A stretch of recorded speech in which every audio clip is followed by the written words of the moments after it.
presence of those who are here today. And we pray for our friends who are on their way. May help them so that they can gain access and they can join us.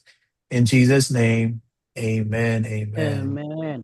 Okay. So, nung unang session natin ay we spent some time to get to know each other. And my style of teaching is not purely lecture. So I want to hear from you because I believe that as a teacher, I am not the sole source of knowledge or information, but rather I just disseminate it, and then you can make your contribution also. Okay, so this course is about homiletics. The basic definition is the art and science of sermon preparation and delivery. Pero sa para maging effective na communicator tayo, we need to pay attention to ourselves also as the Lord's servants. Okay? Now, matanong ko lang, sino sa inyo ang nagpe-preach na? Of course, si Pastor Alpha nagpe-preach na. About you, Kenneth, nagpe-preach ka na ba? Opo. Nagpe-preach ka na, okay. Mga ano lang po pero sa fellowship, sa mission yan. Okay. Submission, okay. At least may regular slot ka. Si Pastor Donald, nagpe-preach na rin. Richard, nagpe-preach ka na rin ba? Not yet po. Not yet. Okay. So our hope is for those who are preaching, you will gain more information and enhance your skills in sermon preparation and sermon delivery. Pero naman sa mga hindi pa nakakapag-preach, at merong opportunity na magturo. Si Rose siguro nagtuturo na rin siya, di ba? Si Miss Joy, Ryan nagtuturo na rin, di ba? So, the hope is for you to learn some new skills and apply it in your life. Kagaya ng sinabi ko sa orientation, two parts ang pag-aaral natin sa homiletics. First, we will pay attention to the preacher and then the preaching. Okay, the preacher and the preaching. So the first 5 lessons that we will do will focus on us as preachers and the congregation that we ministered to. So our objectives for this lesson is threefold. Number one, we wanted to know what calling is. Okay, so what is calling? We will answer that question.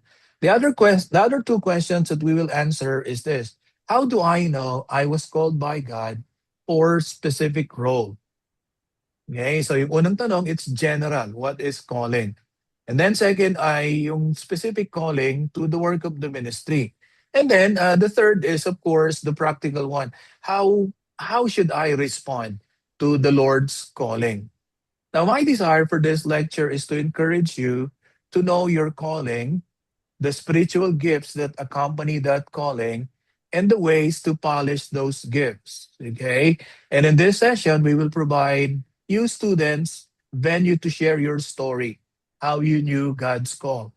And because our time is limited, okay, I'll be asking you to write a one-page reflection on how you felt or how did you know that the Lord call you, or maybe I don't know what calling is. Just write anything about calling, and then we will also pay attention to circumstances and people who catalyze the discovery of your call to the ministry. So let's begin with the first one. We'll talk about the general calling. Okay.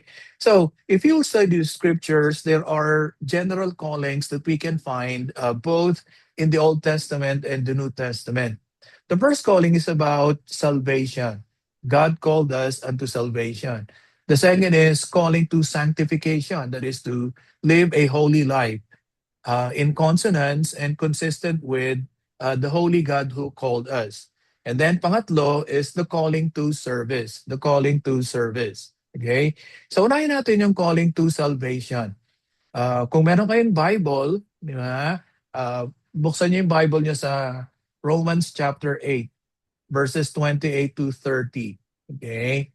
So Romans 8:28 to 30. Gusto kong basahin para sa inyo yung sinasabi ng Bible. Okay? Sabi, and we know that God causes all things to work together for good to those who love God, to those who are called according to his purpose.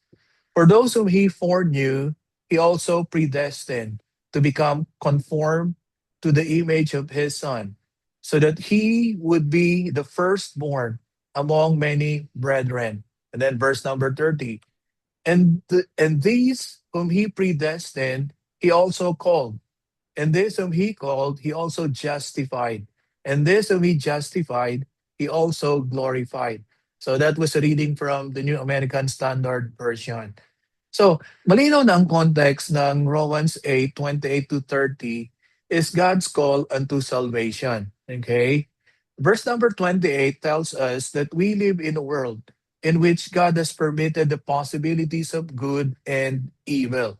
Kaya nga sinabi ni Paul, and we know that God works all things together for good. So by that phrase, all things work together for good, it presumes that not everything that happens to us are good. Di ba? Nakakaranas tayo ng mga hindi magagandang mga bagay, di ba? Mga experiences we meet, like people who are not good.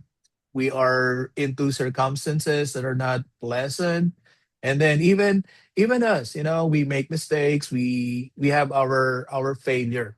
And those are not good. And yet, sa Romans 8:28, sinasabi na in this world, God permitted the possibility of good and evil. And that even where evil results from the choice of the wicked man. So kadalasan, no, almost always, yung evil na nangyayari sa atin, ay resulta ng choices natin. We know that our choices have consequences, right? Kaya sinasabi ko sa mga kasama natin dito, kahit sa mga anak ko, be careful of the choices that you make because choices have consequences. Choices have consequences. Okay? By now, sa edad natin na ito, alam natin na lahat ng choice na ginagawa natin, pati yung mga decisions na ginagawa natin, may mga consequences yan, di ba? And we know that bad choices leads to bad consequences and so on. Pero sabi sa Romans 8:28, God has the ability and the power, despite our freedom, to work all things together for good. Okay? And this is realized by those who love God. Okay?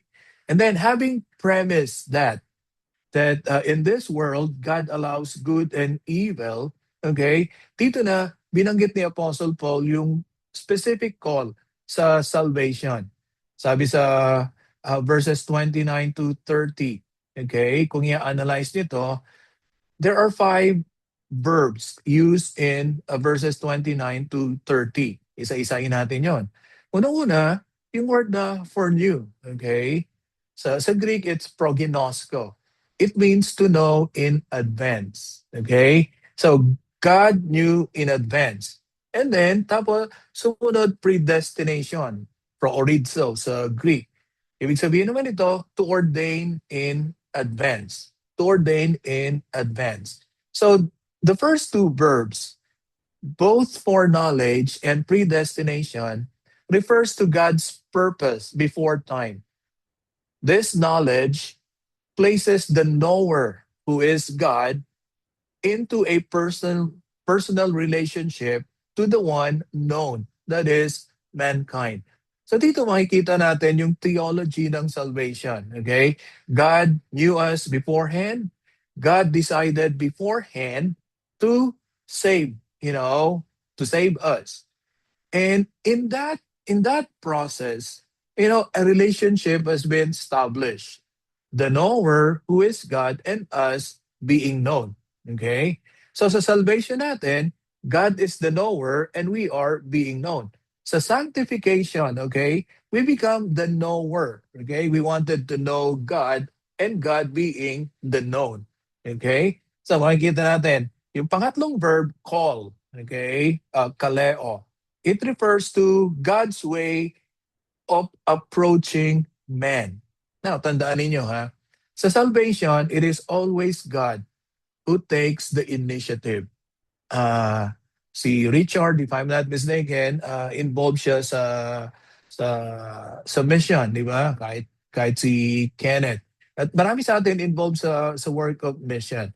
But take note that it is always God who takes the first step. He takes the initiative. So, for new, predestined, and then called. It is God taking the initiative always. And then pangapat, justified, justified. So, galing siya sa Greek word na dikaio. That means to put right with himself. We know that everyone sinned against God. And when God justified the repentant sinner, okay, God make us right with himself. So, ibig sabihin, itinatama ng Panginoon tayo sa Kanya. Okay? Tama ba yung Tagalog ko? Okay? So, God justifies us. He puts us in the right position with Himself. Okay? And then, lastly, He glorified us. Okay? This means that we share with God's glory. This has the same essence with we become like His Son, the Lord Jesus Christ. Now, for those who understand Greek, these five verbs were in the aorist tense. Okay, aorist tense, meaning it's an action completed in the past. It is an action completed in the past. Okay, it's a done deal. Okay? Kaya nga, very strong tayo sa ating theological position that once you have been born again into the family of God, you cannot be unborn again. That's one way of saying you will not lose your salvation. So salvation is by grace through faith in Christ alone. It is the beginning of the new life that was designed to progress into abundant life in Christ, which will ultimately end in the eternal presence of God. The salvation that we have in Christ Jesus is a done deal. It is sealed with the blood of the Lamb of God who takes away the sins of the world, as stated in John chapter 1, verse 29. So malinaw na ang calling ng Panginoon ay salvation. Salvation. Now, you will be called to preach. You will be preaching or you will be teaching to a congregation. Okay? And many members of the congregation are Christians. Please do not forget that. Okay? That they, like you, have the same calling, the call unto salvation. And then, what makes preaching relevant is the second one. God's call to sanctification. God's call to sanctification. If you have your Bible again, turn it to 1 Peter chapter 1, verses 14 to 16. So let me read this for you. 1 Peter 1, 14 to 16. Sabi dito, as obedient children, do not be conformed to the former lusts which were yours in your ignorance. But like the Holy One who called you, be holy yourselves also in all your behavior. Because it is written, you shall be holy, for I am holy. This is a profound teaching, a profound text that describes and defines what sanctification is. Okay? Una-una, makikita natin, sabi sa verse 14, as obedient children. Okay? So the most appropriate, proper, and only response to God's call to salvation is repentance and faith. And having been born again into the family of God, okay, we should be obedient to God. Remember, the Apostle Paul in Ephesians chapter 2, verses 2 to 3, tells his readers, you were once children of disobedience. Okay? So, I mean, that I hope you're paying attention to that, okay? Hindi sinabi ni Paul na you were disobedient, but he said you were children of disobedience. You were, past tense. Di ba? So, makikita natin yung buhay bago makilala si Kristo ay ano, hindi lang siya characterized, it is not only characterized by disobedience, but it is a life of disobedience. Okay? Like halimbawa, uh, when people tells a lie, we call them liars, right? But when people, are so consumed by lies, okay, M. Scott Peck has a term that people of lies. Diba? That is really dark, right? Another thing, when we commit sin, that's bad, right? But when we are a sinner, that means that our propensity, we are leaning towards sin. So makikita niyo yung contrast sa sanctified life.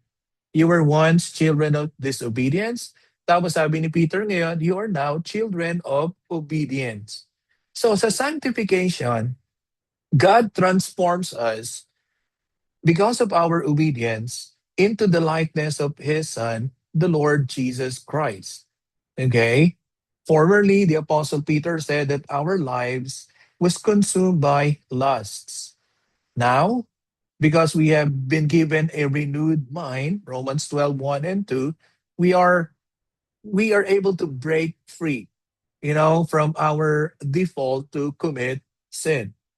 Okay? From our orientation to commit sin. At nagbigay si Peter dito ng basic principle. Sabi niya, be like the one who called you. And the one who called us is God, and God is holy. Kaya nga sinabi ni Peter, quoting the Old Testament, sabi niya, be ye holy, for I am holy. Now listen, while God's holiness is absolute perfection, our holiness is understood in terms of separation. Now, we know that in this life, we will never be absolutely holy, but we can live a holy life when we are separated from the world. That's the basic idea of human sanctification. Live a separate life. Okay? Not only a separate life, but a dedicated life. See, yung sanctification ay may two sides yan para siyang coin. Okay? You are dedicated, you are separated unto the world, and then secondly, you are dedicated unto God. Kasi if we simply separate from the world, we will become like the Pharisees.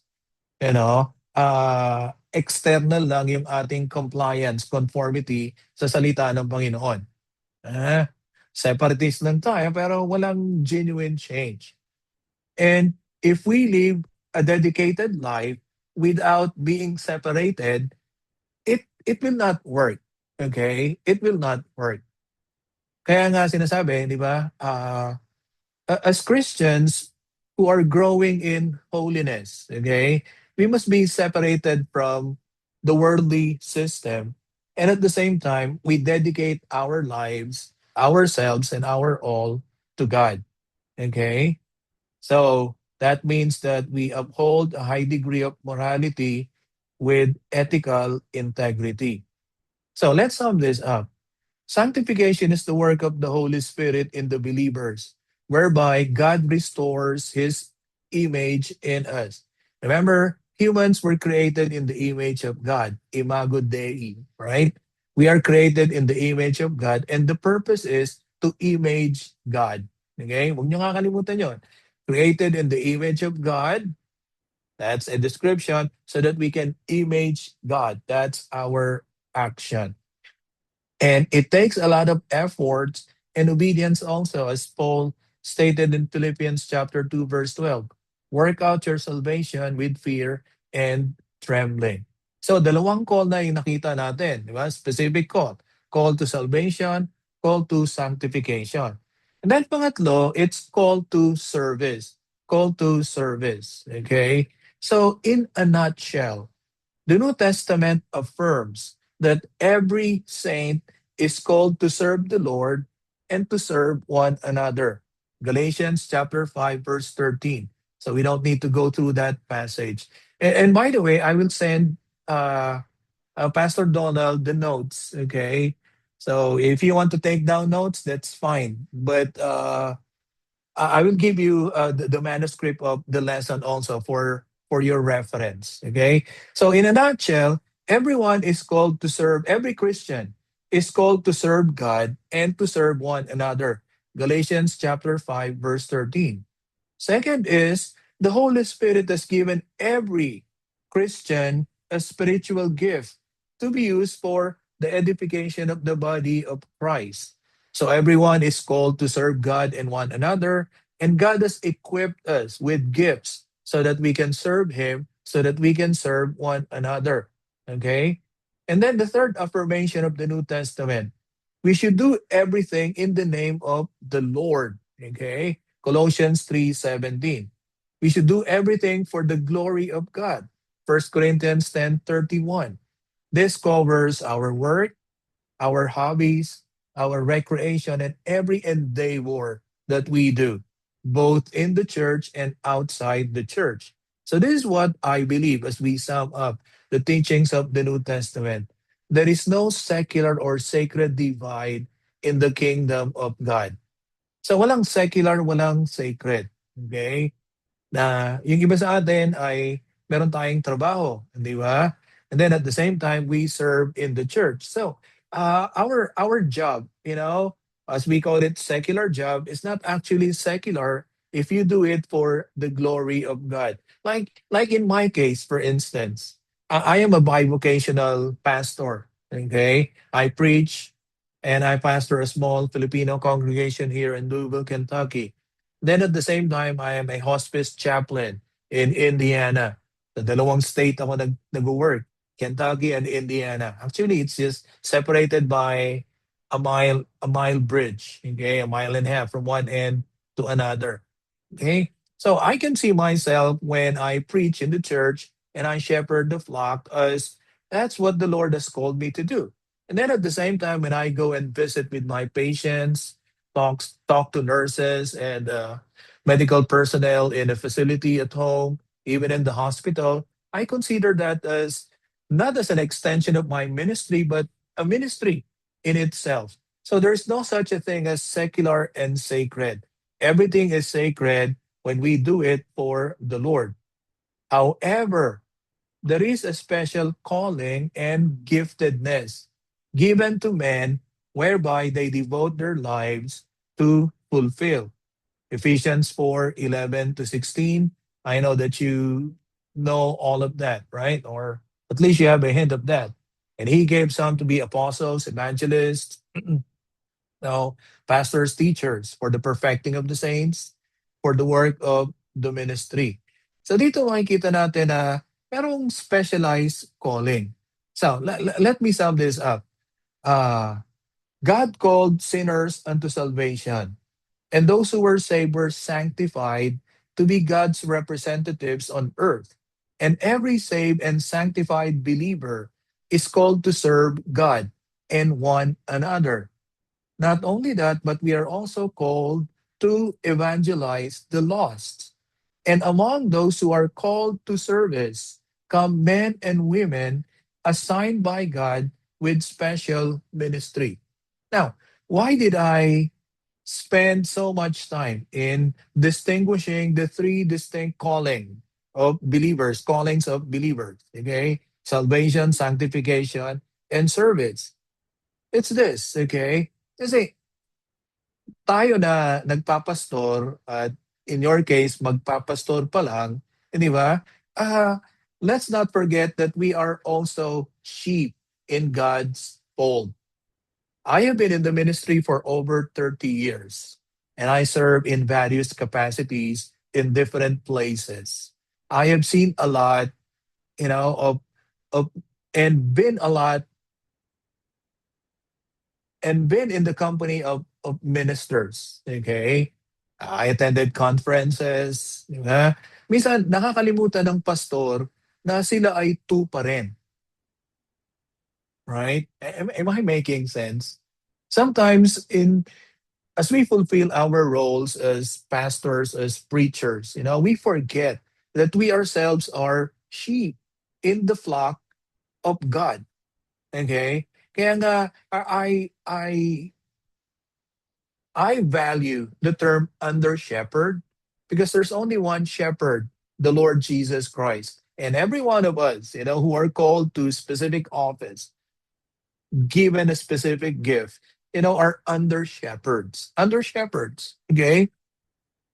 We preachers slash pastors slash teachers are among the flock of Christ, even though we have specific calling and purpose. First and foremost, we are Christians belonging to the flock of the Lord Jesus Christ. We will do the church and ourselves this service when we think that we are essentially different from the flock that we are called to serve. Kaya minsan, di ba, ah, pag matagal ka na sa ministry, babantayan ninyo.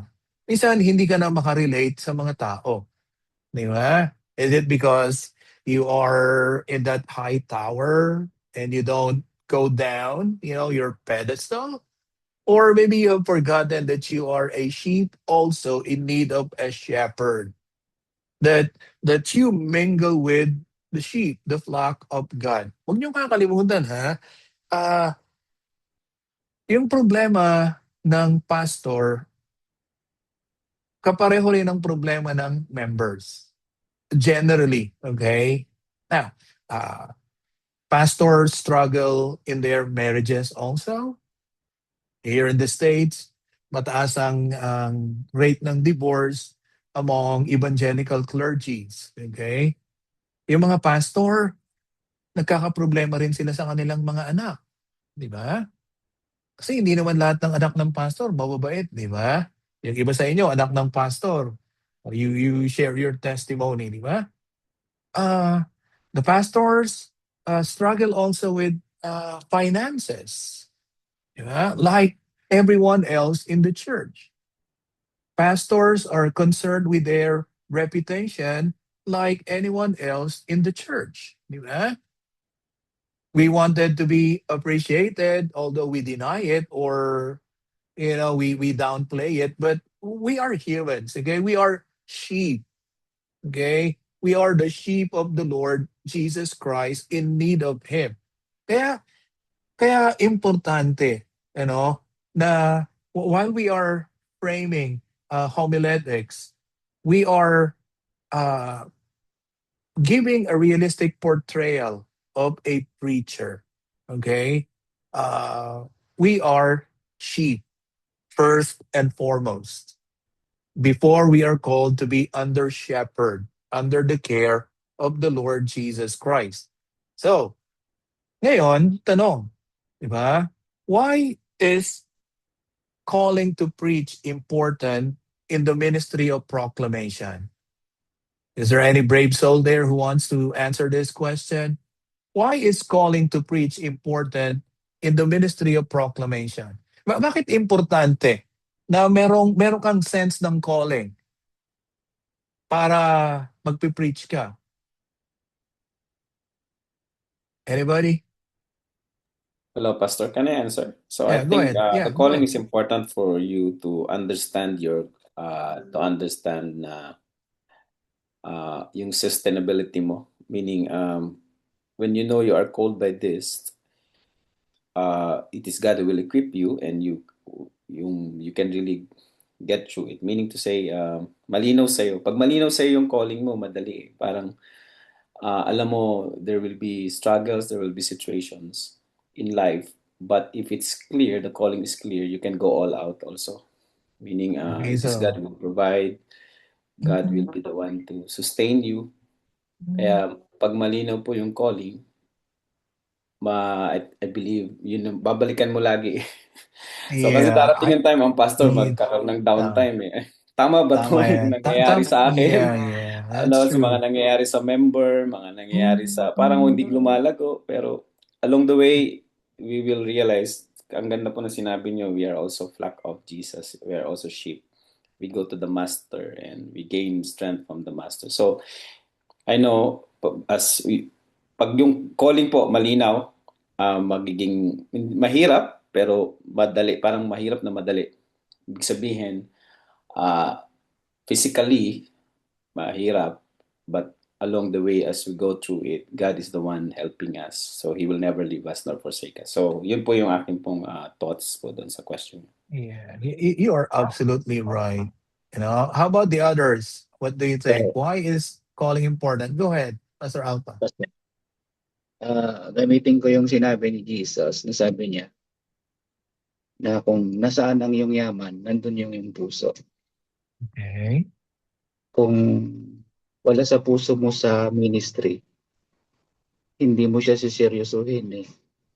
Kung wala yung puso mo sa ministry, na alam mo na Okay. tinawag ka ng Panginoon sa puso mo.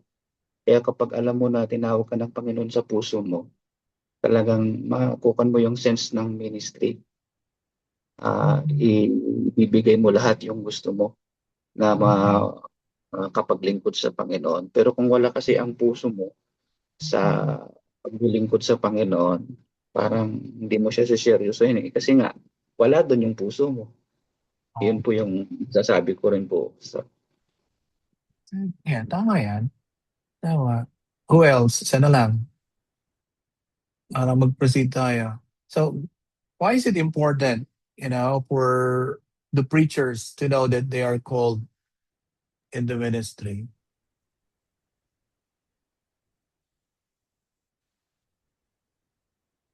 Pastor, Yeah, go ahead. kasi tayo yung mag-spread ng word of God sa mga Mhm. tao na wala pa sa Kanya. Mhm. So, santo naman na marami ring theologian pa, pero hindi naman tapat naglilingkod sa Panginoon. In terms sa mga darating na problema, inaalisan yung church na kung saan siya na-belong. Maalala ko yung nung kabataan ko pa, pastor yung papa ko. And then when I was graduated in high school, yung founder ng church namin, na sabi niya, mag-aral ako ng pastor sa Baguio, Mhm. Baguio City, sa yung sa Benguet. Kasi gusto nila daw ako magpastor. Narinig ko, parang ayaw ko kasi walang pastor na yumayaman, mahirap. Yun yung Mhm. pag-intindi ko. Kaya nung Mhm. na-discourage ako kung magpastor ako kasi nakita ko naman na yung mga pastor mahirap. Mhm. Yung advantage ko, nag-advance ako ng pero mali pala. Na ang isang tinawag ng Diyos ay dapat pala huwag kang mag-isip ng negative. Kasi mapunta ka sa yung tinatawag na kung tinawag ka ba o napipilitan ka lang ba.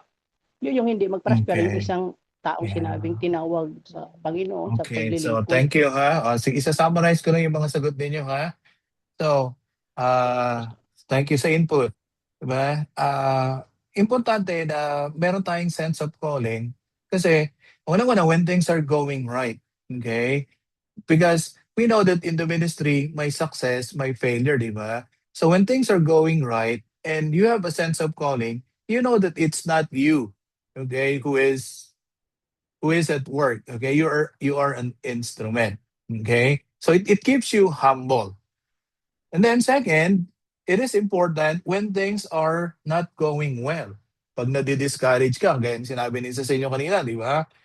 May ups and downs sa ministry, di ba? Pag nadi-discourage ka, di syempre parang akala mo here's the thing, when things are going well, you think that it's you who made it, okay? When things are not going well, you think that you are the victim, okay? But if there's a sense of calling, it balances things out, di ba? It negates the negative feelings. Not only that, but when you don't see the fruits that you expected. Alam niyo, maraming mga churches ngayon, stagnant na. Di ba? Nagpa-plateau na sila. Di ba? Minsan, yung fruits hindi masyadong, hindi observable yung fruits na nakikita natin. So, pag tinawag ka ng Panginoon, tuloy-tuloy ka lang, hindi ba? And then, when you wanted to quit, okay? When you wanted to quit, and I know that all of us, at one point in time, thought that, hey, I would rather throw the towel. Di ba? Parang, ayaw na, Lord. Marahil siguro, yung ilan sa inyo, ilang beses nang nag-resign kay Lord, di ba? Napirmahan niyo yung resignation letter niyo sa Panginoon. Hindi lang ninyo na mail sa board ninyo, di ba? So, And then when you are affirmed, when people affirm, oh, you have a calling because they can see your gifts, So that is important. Okay, that's why we need to pay attention also to specific call to the ministry. So that leads us to the second thing, God's special calling. Okay? So pag sinabi natin special calling ng Panginoon, may dalawang bagay na gusto kong i-emphasize. Okay? Ang unang-una, it is a call to do a specific tasks. Okay? It is a call to do specific tasks. The ministry of the pastor and preacher slash teacher is not simply a job. It is a calling. Now, alam ko magkaiba tayo ng ministry context. Okay? Dito sa amin sa North America, maraming mga churches, ang hindi nila tinatawag yung pastor nila ng pastor, tawag nila preacher. Okay? Somehow, lalo dito sa amin sa South, di ba? They're called like preacher. Hindi pastor, di ba? Sa atin sa Pilipinas, pastor, di ba? Okay. So, the ministry of a pastor and preacher slash teacher, it's not simply a job, it is a calling. Okay. Now, while everyone is called to be contributing member of the body of Christ, some are called to fulfill specific tasks. What are those? Okay, specific Let's be specific. Una, shepherding. Okay, shepherding. There's an interesting word used in 1 Peter chapter 5, verses 2 to 4. Ito yung tinatawag na poimen. Okay, poimen. Okay, poimanete, shepherding yung verb, poimen yung noun. Okay, so shepherd. And then sa Acts chapter 20:28, episkopos. Okay, sa poimen, tapos episkopos. Yung episkopos, ibig sabihin nun, roughly translated, elders or bishops. Okay? So yun din yung binanggit sa pastoral epistles. Okay? Sa 1 Timothy at saka sa Titus. Okay? So it refers to a specific calling to become an elder. Okay? To become an elder. Okay? And that elder is also an overseer. Okay? So, tatlong terminology na ginagamit, shepherd, elder, or bishop, and overseer. Okay? And then, syempre ginamit din yung responsibility ng overseer to preach. Yung tinatawag na keruzo. Okay? So, specific na task ang pagtawag sa atin. Kaya nga, makikita natin, we as Christians, okay, we are covered by the call to salvation, the call to sanctification, the call to service. Pero nag-narrow down pa yung service na yon into specific ministry, which is the ministry of shepherding, the ministry of overseeing, okay, and the ministry of eldership, okay? And what's common is the keruzo, the proclamation tasks of the shepherd, the bishop, the elder, okay? Nandun yung common yun nagpo-proclaim siya, okay? Makikita ninyo sa pastoral epistle, sa qualification ng elders. I don't know kung makover nyo sa ibang class ninyo, di ba? Merong specific na skills na binanggit doon. Among the characters, we will dwell on the characters also, okay? Among the characters, it-emphasize on able to teach. Able to teach. So, this is a specific call to specific tasks. And that task is to shepherd. That means you teach when you shepherd. Okay? You don't only take care of the sheep, you teach when you shepherd. When you lead, you teach also. Kaya may mentoring tayo, di ba? When you oversee, you teach also. Kaya nga, kung merong string that connects the three beads, okay, that's keruzo, that's That's the proclamation. That's didasco. That's teaching. Specific tasks. And then pangalawa na makita natin, no, ito ang ang may debate, may ongoing na debate. Okay? And when we say there's an ongoing debate, ito, na, is preaching a gift or an office? Okay?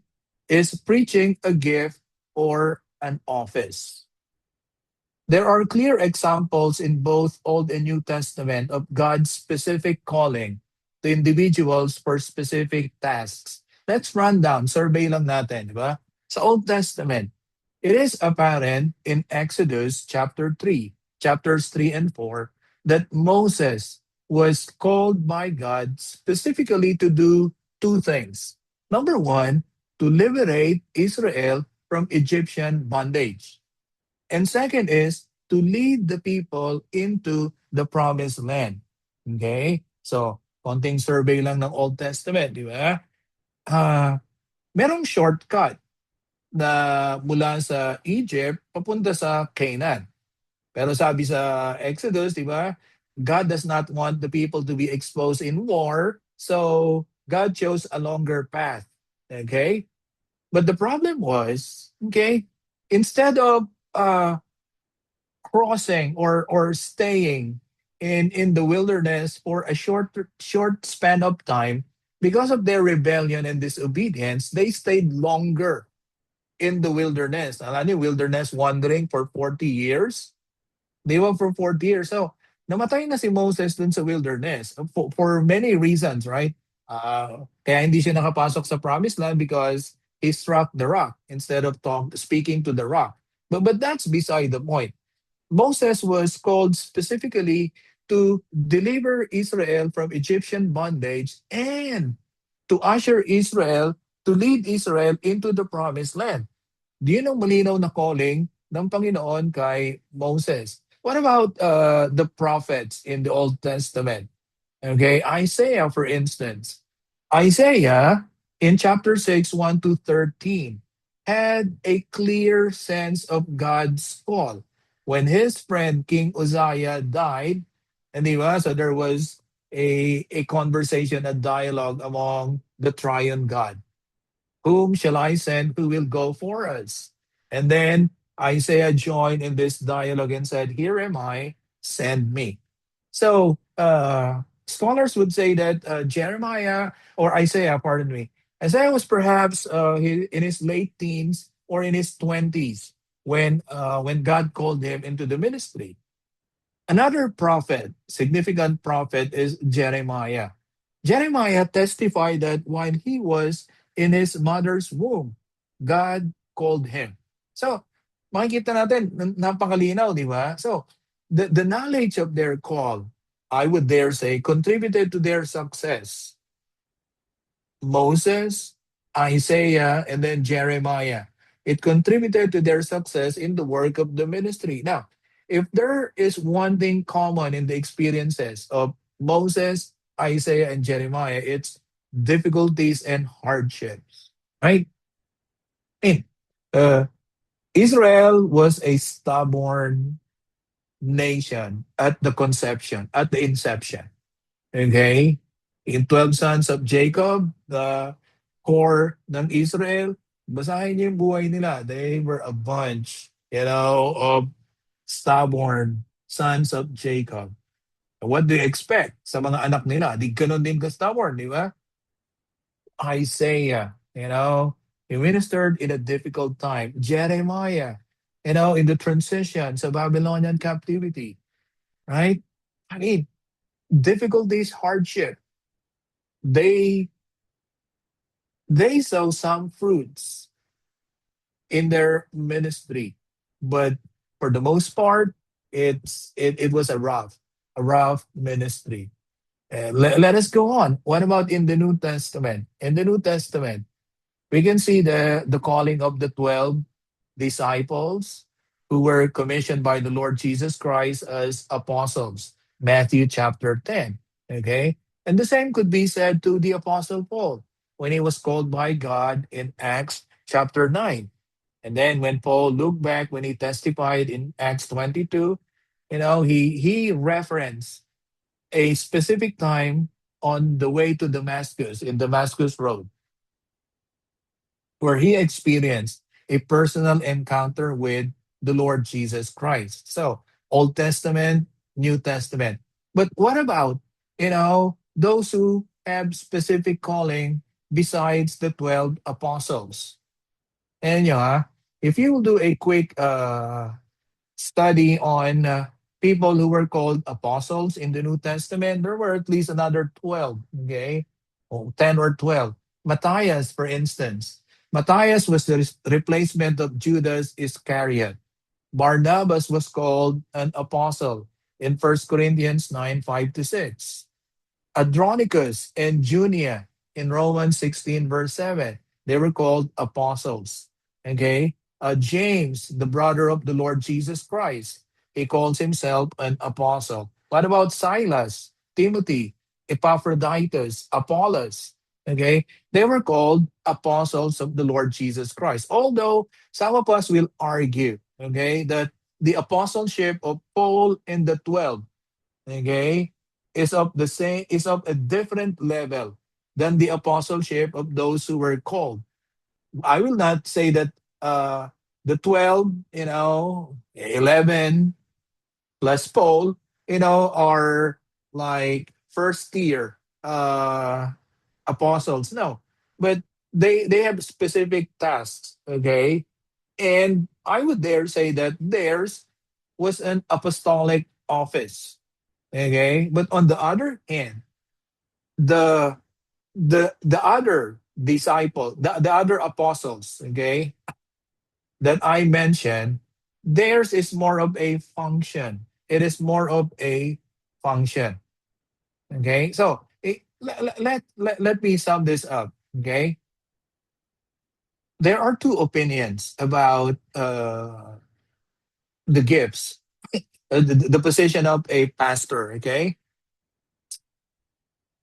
some say that the shepherds, bishop, elders is an office. It is an office. Others say it is a gift. Okay. And others say it's both an office and a gift. Now, why are we saying this? Kasi meron siyang meron siyang implication. Okay? I think you notice that also in your ministry context and especially here in the United States. Okay? So one camp of scholars, okay, believe that it is a gift, that the apostleship is a gift, as well as the preaching, the pastoring is a gift. Okay? Kasi, uh, sabi nila, it is a gift given by the Holy Spirit for the purpose of spiritual nurture and equipping of the saints. Ephesians 4:11, di ba? He gave some to be pastor, teacher, for the perfecting of the saints, for the work of the ministry. So, one group of scholars would say that it is a gift. Okay? Now, if it is a gift, now you need to pay attention to this, okay? If it is a gift, okay, it is given by the Holy Spirit sovereignly. Okay, we never asked for it, it was given, okay? And for reasons known to God at first, and then perhaps God will reveal to us the reasons why He called us. And then if it is a gift, it transcends gender. Okay? Kasi lahat ng mga spiritual gifts sa Bible, and that will call for another course in pneumatology. Okay? The gifts of the Holy Spirit. Lahat ng gifts sa Bible, okay, it transcends gender. Okay? Lalaki, babae, slave or free, educated or not, may gifts lahat yan. Hindi yun yung category ng gift. Okay? On the other hand, when people say, on the other hand, one of the camps, okay, Let's say it's an office. Okay? Pag sinabi mong it's an office, it talks about an official position of leadership, authority, and governance. Say, pag sinabing office, okay, the office of a pastor, it speaks of a position of leadership, authority, and governance. And the text that proponents would expound is First Timothy chapter 3, verses 1 to 7, and Titus 1, 5 to 9. Okay? Now, I hope you're following me with this one. So, is the pastorate, is the pastoral, pastor a a gift or an office or both? Okay? Because some people, would choose one over the other. So ito ang implication niya ngayon. Di ba? If it is an office and they will argue using First Timothy chapter 3, 1 to 7 and Titus 1, 5 to 9, okay? If it is an office, it excludes the women. It excludes the women. Kasi yung isa sa mga qualification ng bishop, di ba? Bishop slash elder slash bishop slash pastor. Okay? Isa lang yun. Di ba? Iba-ibang designation pero basically, essentially, same function. Okay? Pag sinabing office, edi a husband of one wife, wala na agad yung women, di ba? Nasusundan ninyo? So, I hope that Joy, Anna June, and then who else are the ladies in this class? Hannah, okay? And the ladies in this course, okay? I hope that you're following this. Kaya if you argue that the pastoral ministry is an office, and you bank on the pastoral epistles, specifically First Timothy and Titus, so it rules out the women in the ministry. Now, case in point, just recently, okay, the Southern Baptist Convention, okay, made it official now in their last conference, in their last General Assembly. Okay, they made it official now that the office of the pastor is specifically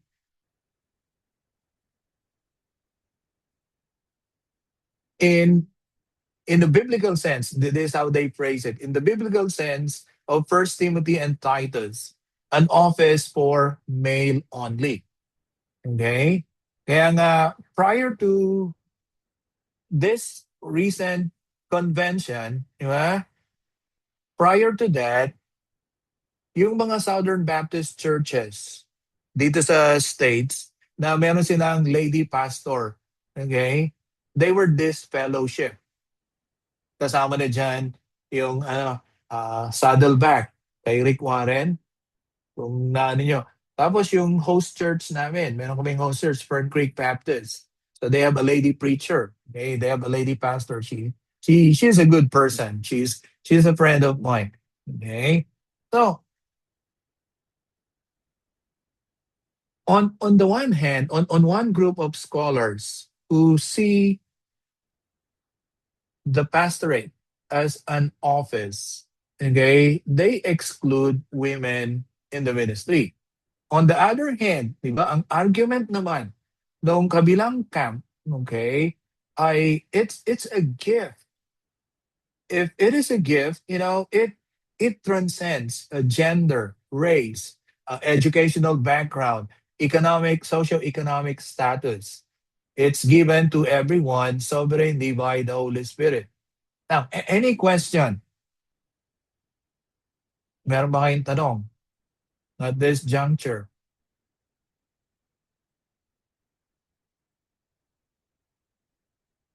Maliit lang yung screen ko, hindi ko nakikita lahat kayo. So just speak up, unmute your microphone, and then if you have question.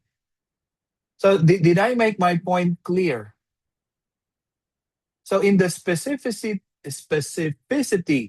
of the call to the ministry, okay, it has been argued, okay, that on the one hand, it is a gift by the Holy Spirit, thereby it transcends gender, it transcends nationality, ethnicity, and socio-economic status.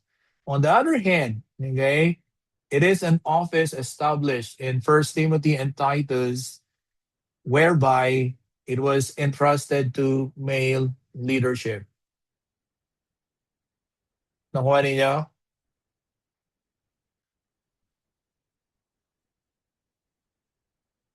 Tahimik kayo ah.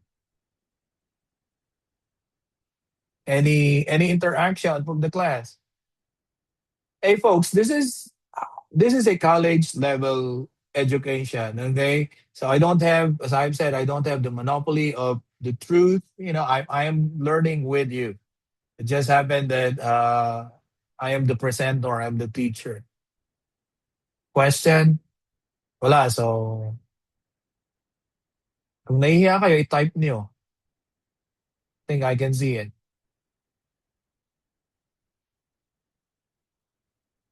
So, There's a question here. oh, go ahead. One church, they removed the vice president of the, I think it's a school, because they said it's only for boys. So the church, it's not, but of course it's not the. Naputol. So they Hindi removed her ko- from the office of being a vice president, but not pastoring. It so happened that they said the office is only for men. So what can we say about that church in which they removed the lady, not from the, of course it's a school church, as she's a vice president of the vice president of AFC. So she was removed from that because she's a lady. They said we need a boy to lead the, let's say, the young people. Okay. So what We need can a we say male. about that? We need a man to lead the young people. Kaya nga, again, I have been studying this one and I have skin in the game. Okay. Now, in my opinion, okay, this is not a hill to die for. Okay. Because throughout church history, okay, I think it deserves another course. Okay. Throughout church history, and do your own reading also. Throughout church history, merong mga sometimes out of necessity, sometimes out of design, may mga lady preacher talaga. Like halimbawa sa Hong Kong, hindi ba? Nung kasagsagan ng ministry sa Hong Kong, wala namang kukunti ang OFW na lalaki, di ba? So pag nag-gathering mga Christians sa Hong Kong, sino nagpe-preach? Babae, di ba? So to me, this is not a hill to die for. Okay? So because it can be argued both ways. And ito lang sa akin if we are to err, we should err on the side of love. Okay?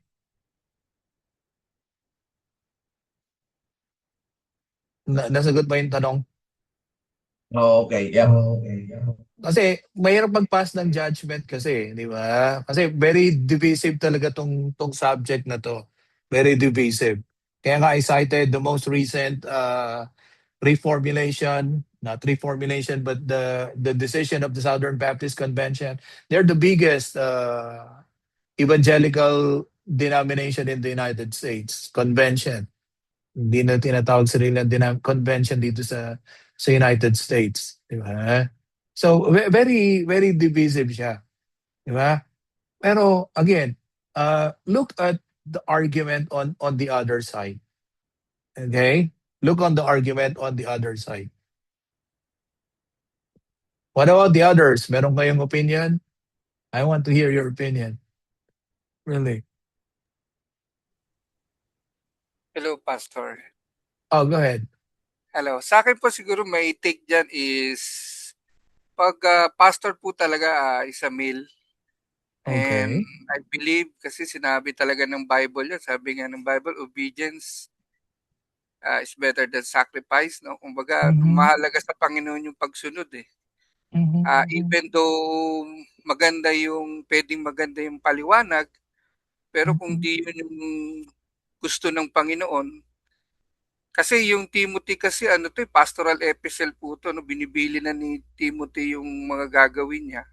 Mhm. So I believe maliwanag yung sinabi niya dito and in-explain niya naman Mhm. in verse 13, sabi niya, for Adam was formed first than Eve, and Adam was not deceived, but the women was deceived and becomes transgressor. So in-explain naman ni Paul, kaya mahalaga siguro na for me po, pastor, na Go as ahead. a Go ahead. pastor dapat talaga is a male, no? O, yun talaga kasi yung design ng Panginoon eh.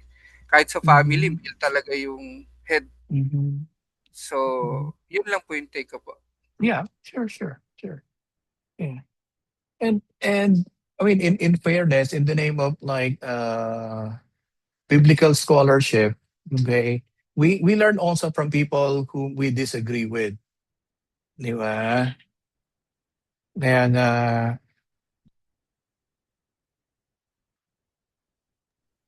yan ang strong argument ng Southern Baptist, kaya they they put to rest once and for all the debate about leadership in the church, male leadership. Yeah.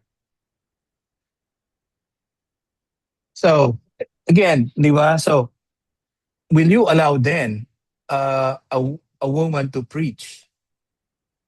Yan yung implication. I think that will be a long debate. But when we talk about the pastorate, I think we need to come up into same agreement that the office of a pastorate is only for men. Let's say that regarding First and Second Timothy, but with regards to say leadership, just like youth program or youth group, it's not. I mean, because of course, I believe even ladies can do so. Uh, I've been a pastor in Hong Kong, just like what Pastor George is telling us. I've been a pastor in Hong Kong and even in Macau, in which, of course, in Macau, I have no problem. I have lots of men. But in Hong Kong, I have few.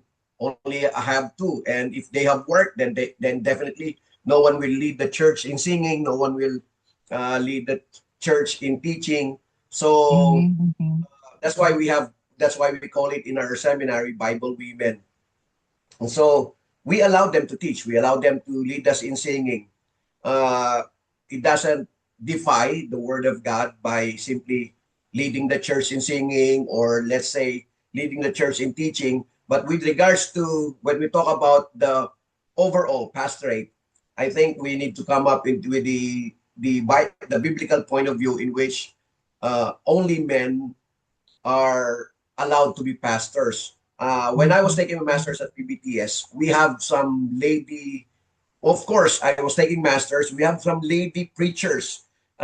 We have people from evangelical or Nazarene, Methodist, classmates of mine, and we have lady pastors also because PBTS is Southern Baptist School. And so we have lady pastors, and even our I disagree with my professor then.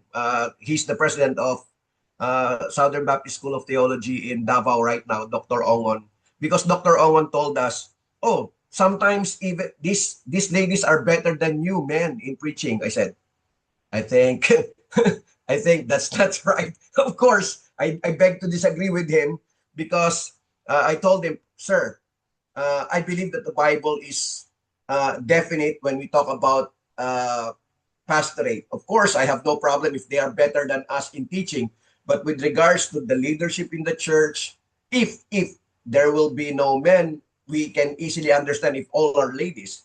But if there is men, as much as possible, we need to train men to be preachers instead of course, the ladies. Of course, and that's why I'm saying I have been a pastor of the two places in which we always have ladies in our church. As much as possible, and that's why even Ate Lorna, Ate Lorna, Gabinera, she doesn't want to be called as pastora. I'm now engaged into, and that's my ministry now here in the Philippines. I'm engaged with a group of AGs, other group of evangelicals. We just call them evangelicals, and so I am engaged with people who are lady pastors. I cannot call them pastors because I said it's specifically designed for me. So I just call them ate and by their name. Sister. But I beg to disagree with others. Of course, they're being called as pastora. I said, yes, I believe in you, but Mhm. I don't know if it is a sense of understanding the biblical truth or pride, but of course I honor them. That's why I'm even telling Pastor Jesse, this is what I have learned from these people. These people are not actually learned. When I say learned, they did not even go to a Bible school. They only have their short terms, let's say seminars, and then suddenly they're pastors. But what I envy from them is that even if they did not go to a real Bible school, a seminary training, I can see that their churches are really growing big and growing fast. I'm really wondering why. I said, we who even went to a seminary, learned so much, why is it that our churches are small in comparison to their churches? I don't know the reason why. But regardless of that, I am really inclined only to what the Word of God says. Of course, it's a big debate. It divides the group of Christians, but uh, on my perspective, on my point of view, we just follow the Word of God. Of course, Mhm. if they are being called as pastora, I have no problem with that. When I was in Mhm. Hong Kong, they call other uh, preachers there as pastora, so I just go with them. I join them, but of course, it's Mhm. hard for me to call them pastora, so I just call them ate. So that's Mhm. what I do. Oh, But of course, I honor them for what they are doing. So that's what I do. so let's sum this up, okay? So the reason why we brought this up is that we need to have a biblical understanding of of the is it an office, the shepherd? Is it an office or a gift? So as I have said, if it is an office, okay, obviously, First Timothy and Titus are very clear. If it is an office, it is specifically for men, who fill in that office. On the other hand, if it is a gift, you know, it transcends regardless of male or female. Maybe that's the reason why your professor said that some lady preachers are better communicators than men, right? And he is not false in saying that, right? But I would dare say that generally, men are good communicators, okay? But as far as church leadership is concerned, again, we affirm what First Timothy and Titus tells us, okay?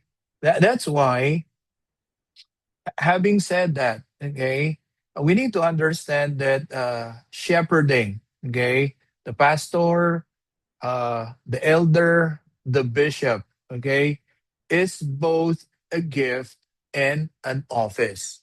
Okay? It's both a gift and an office. I think we can agree with that, right? So it's not just because when you emphasize it's a gift, definitely who will argue, okay, that women are excluded from the gift? Nobody can argue, right? But if it is an office, it's hard to argue with the obvious First Timothy chapter 3 and Titus. So are we clear on that? Okay. So in fairness also, this course, we allowed women to enroll in homiletics, right? I mean, I taught at BBSNI and walang homiletics hindi ino-offer sa BBSI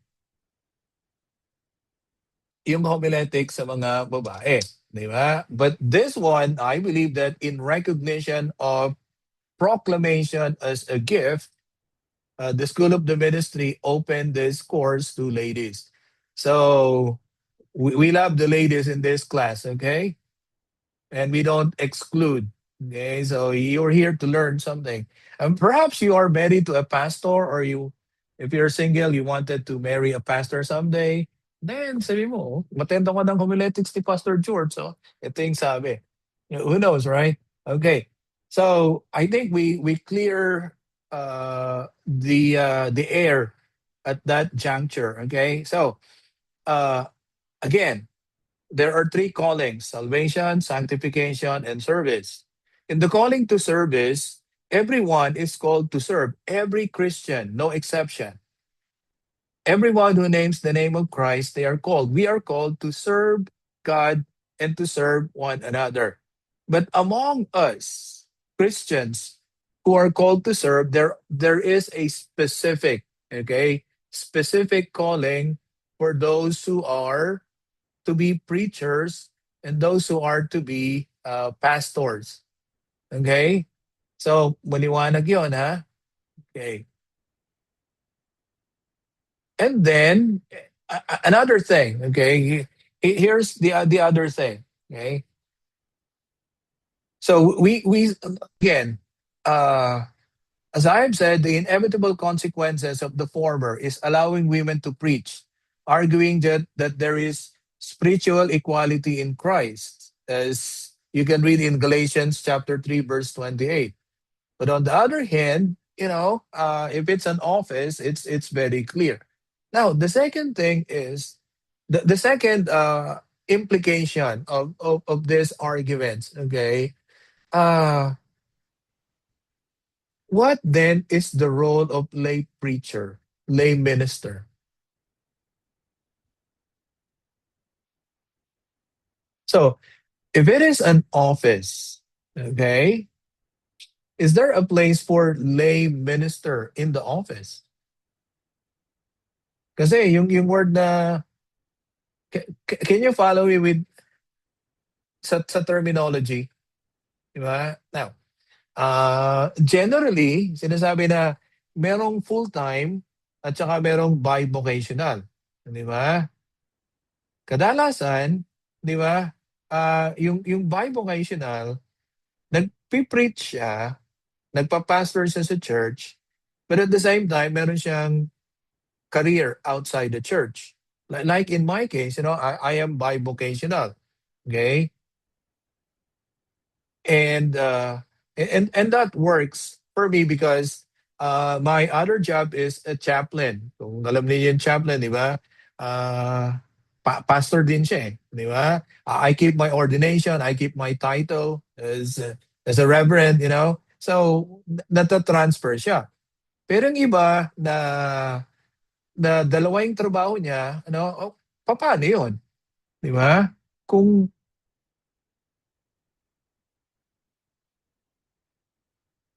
What do you think? Is there a room for lay ministers or lay preachers in the church? Kasi kung office siya, di ba? What do you think?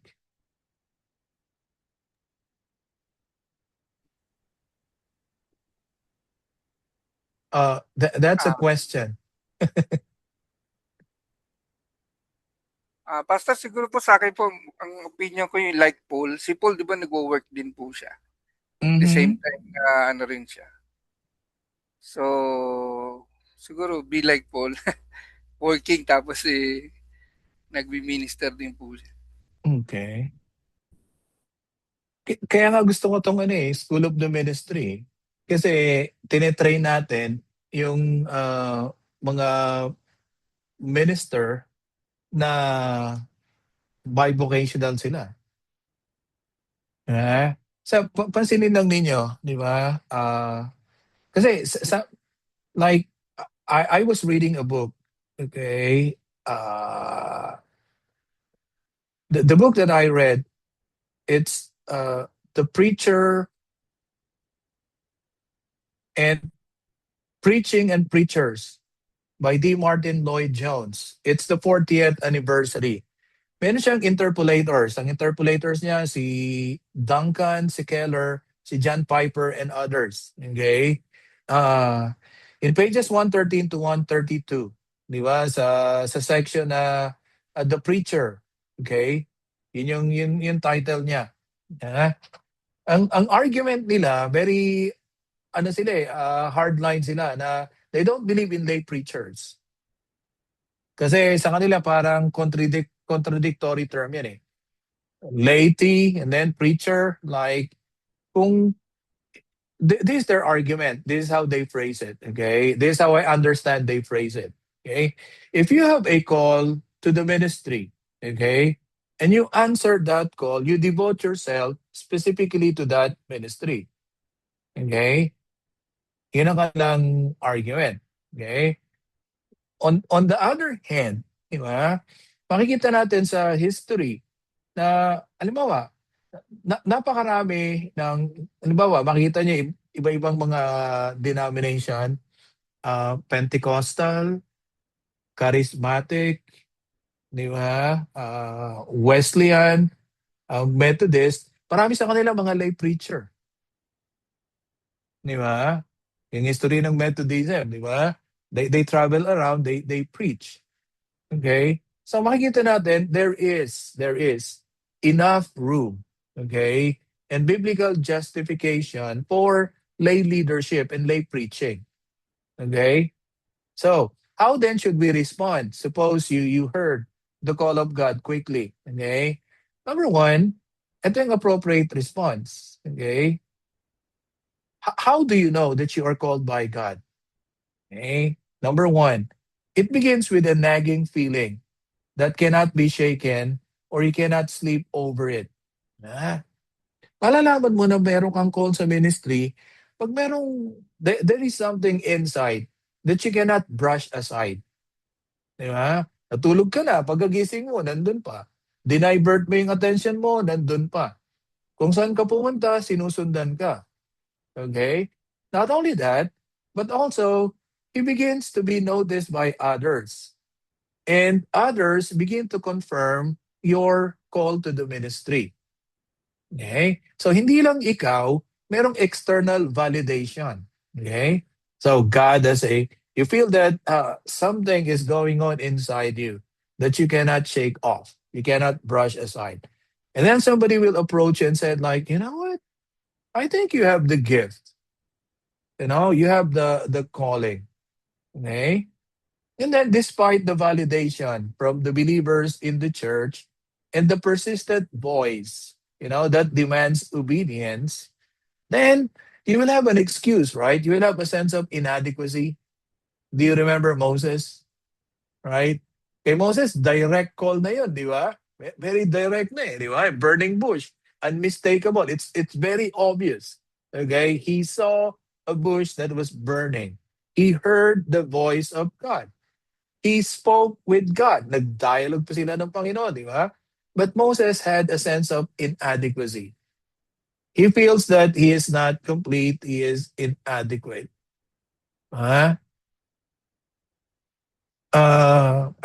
In my experience as Bible school teacher for 8.5 years, when we do an interview sa admission, di ba? Lalo sa returning student, kasi pag basic Bible course, nandun lang sila para sa BBC certificate nila. Pero pag bumalik na sila, we have a good conversation about a sense of calling. And almost always, there's that sense of inadequacy. And sometimes, we use that as an excuse. Di ba? But to be honest, we will always be inadequate. There will always be deficiency in us. Right? Some can be remedied sa ating deficiency. Some cannot be remedied. Di ba? Pero makikita natin, it should not be an excuse not to answer the call, not to respond to the call. Okay? But rather, it's a humbling acceptance, admission, humbling admission that, yes, Lord, I am inadequate, but thank you for calling me. Okay? And then, of course, the last one is uh, you need to respond. Okay? You need to respond by enlisting in the work of the Lord. Okay? I I don't know your story. Okay? So ito ang homework niyo, okay? Assignment. Okay? Please email your assignment. It's a one page. It's just a one page reflection on your call to ministry. Okay? If you believe that the Lord has called you to the ministry, write a one page reflection. Okay? What led you to that call? What confirms that call? If you don't know what call is about, just write. Write about it. I don't know. I'm still figuring things out. Okay? So, yan yung assignment ninyo, ha? Turn that in by next week. Okay? Now, there is a need for continued renewal of our calling and commitment to the call. Some of you are already pastoring and preaching regularly. But there is a need for continued renewal of our calling and commitment to that particular call. The motto of the reformers in Reformation, di ba? Semper reformanda. It means always reforming. Always reforming. I think that should be the pastor's motto also. Always reforming. This does not mean that we have to reinvent the wheels. Rather, we should go with the time with our timeless message. The principles of the ministry do not change, but some methods needed to change. Central to the health, stability, and continuity of the church is the Word of God. The pastoral ministry of proclamation is vital to the fulfillment of the church mandate to be witnesses of the Lord Jesus Christ, and our mission to go and make disciples of all nations. We must preach the word in the power of the Holy Spirit. So let me tie the loose end. Calling is essential to the work of the ministry. Those who knew that they are called and responded to the call will experience peace, will experience growth in their personal lives, in their walk with the Lord Jesus Christ, and even in the ministry that the Lord has called them to do. Calling is important because whenever we are discouraged, that is something that we lean on to, that will sustain us when the going gets tough. Okay? And that calling could be an office. Okay? That calling could be an office. So I encourage you, if the Lord has called you into the ministry, di ba, talk to your pastor. Okay? And ask, how can the church help you develop in that call? And if the Lord, opens the door, okay, for you to become full time in the ministry, I would encourage you to do that. Okay, I would encourage you to do that. Sometimes, the bivocational, the term bivocational is out of necessity. It is out of necessity. Na minsan, di ba, the church is too small to support a pastor. That's why you have to do the work. Okay? And sometimes it is by design. It is by design. Because there are people that pastors cannot reach, but you can. But you can. Yung ilan sa klase natin, di ba, nasa Singapore, nasa Korea, di ba, nasa ibang bansa. So, kung yung pastor nyo, sending pastor nyo, nasa Pilipinas, they can't reach that geographically, but you can reach that, right? And, I would strongly encourage, okay, that wherever the Lord called you, make the most of it. Okay? Make the most of it. Calling is really important. It is essential. So any question, comment?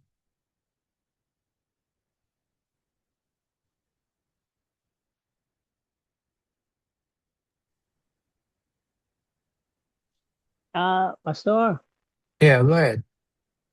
yung regarding sa pastor na yung pastor siya tapos mayroong nagtatrabaho siya.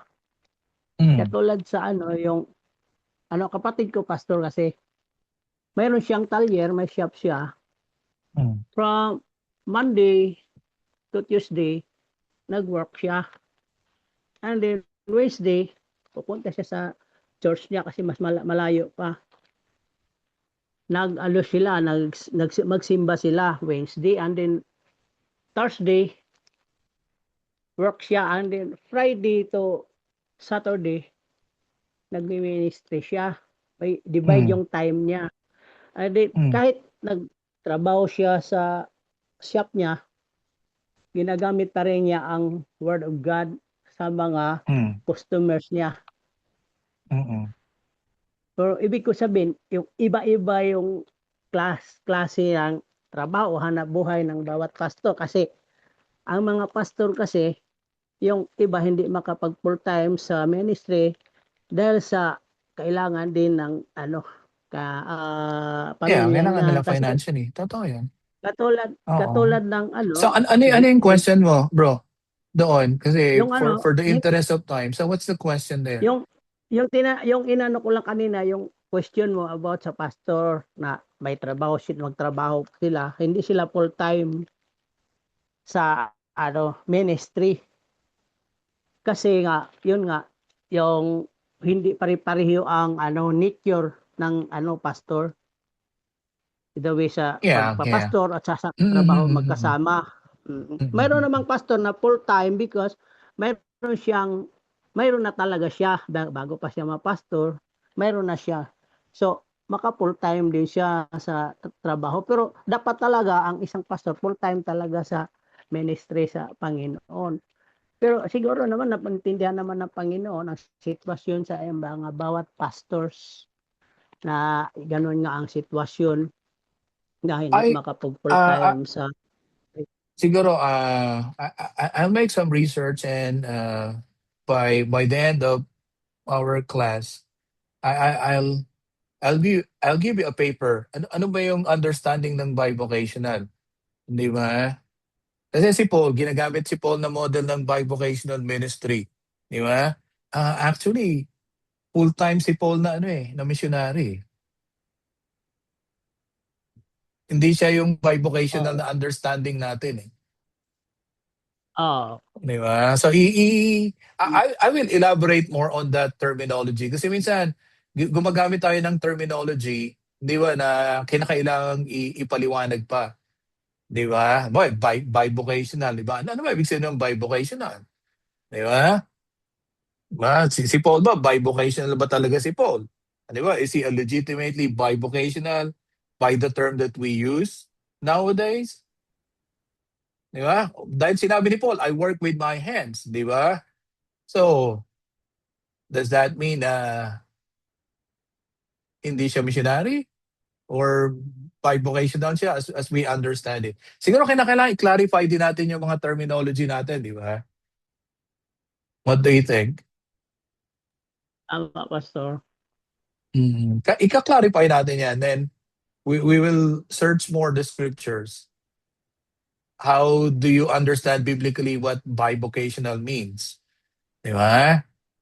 Okay. Kasi minsan, halimbawa, full-time ka sa church, tapos nalilitan ka sa sweldo mo. Di ba? Merong offer na may trabaho, di ba? Magba-bivocational na lang ako. Di ba? So, I think we need to clarify our terminology rin. Di ba? And I think this for my benefit also. But I don't disagree with you. Di ba? I see your point. I see your point. Yes, pastor. Thank you, pastor. Oh, sure. Oh, any question? Interesting ba? Very, very interesting, Pastor. That's good. I hope to hear the voice from others. Okay. So again, your homework is write a one-page reflection on calling, especially if you feel that the Lord has called you to the ministry.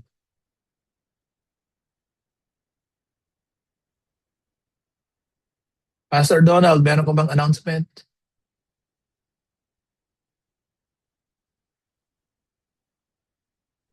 There's not much announcement, but of course, this afternoon we're here for those who are here in the Philippines, especially in the South Metro area. We will have our first Scriptura, the Bible quiz bee that will be held here in our center at around 2 o'clock in this afternoon. So if you're available, those churches probably who are engaged into join us. I don't know if this will be live or not, but this will be for the whole SIBFK. So that's this announcement. And then Thursday, again, our class will be Thursdays, every Thursday, 7:30 to 9, and Fridays, also every Saturday, that's 9 o'clock in the morning until 10:30. I know that some of especially those who are in Italy, I think they're still sleeping at this point of time, or they are at work because it's already 4 hours ahead of us. So that's about 2 o'clock in the afternoon. So probably they are at work at 1 o'clock when we start. So what they will do is they will just watch the YouTube for the class. At least it's being uploaded. And hopefully we can have our website so that we can upload all of the classes there in our website. So we've been praying for that. So that the ministry that we have, everything will be there so that they will know whatever we are learning. So they can cope up. I think we have also students who are not here who are already doing their internship. Si anak ni Douglas na bunso, Jap. Yeah, so he's also part of the class. I don't know if he's doing his internship. I think it's Batangas, but I know if he is available every Saturday morning. So,